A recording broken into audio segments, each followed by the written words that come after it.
Stress. I cannot think of anything that I talk about more with my patients than stress. And honestly, I can't think of anything that affects your health more than stress.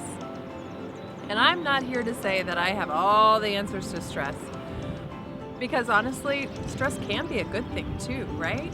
Sometimes we have to feel a little bit uncomfortable in order to make big changes in our lives.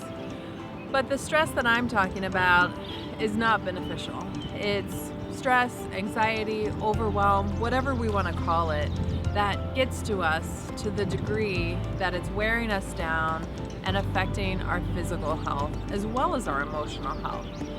So, I kind of think about the ABC approach to stress. Plan A is the one that maybe you hear about the most, and it's the one that your mom or Aunt Betsy will throw out there to you. Oh, just get rid of it. Oh, just leave that relationship or quit that job, or you don't need to deal with that. Just stop talking to that person. Well, that's not always easy. And oftentimes those decisions take a while, even if it is the right thing to do, to change a job or leave a relationship or eliminate a certain area of stress in your life. Sometimes we have to get to that point where we're ready to make those big changes. So plan B might be our best option for a while.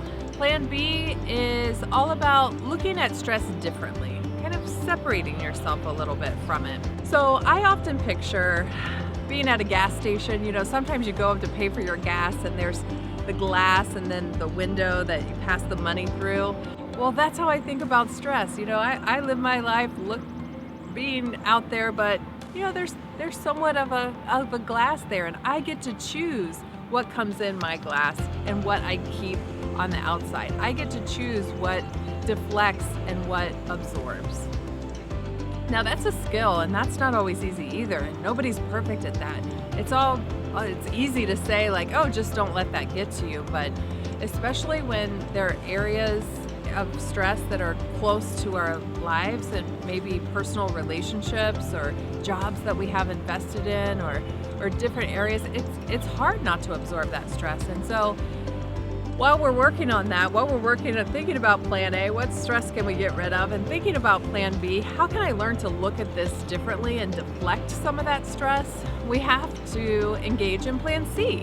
And so plan C involves that stress that I absorb. How do I wring it out? How do I get rid of it on a daily basis? And that is a very personal answer. It's different for everyone. How do you de-stress? Prayer, meditation, yoga, journaling, screaming in a pillow.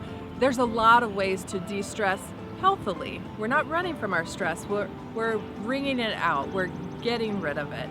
And so I just want you to think about that. The stress in your life that you're dealing with right now, do we need to think about plan A? Are you dealing with things that maybe you just don't need to? Do we need to think about plan B? Are we absorbing things that really are other people's problems that we can distance ourselves from? And how are we doing on our plan C that everybody needs? Even in times that you're not terribly stressful, we need to think about ways that we de-stress every single day.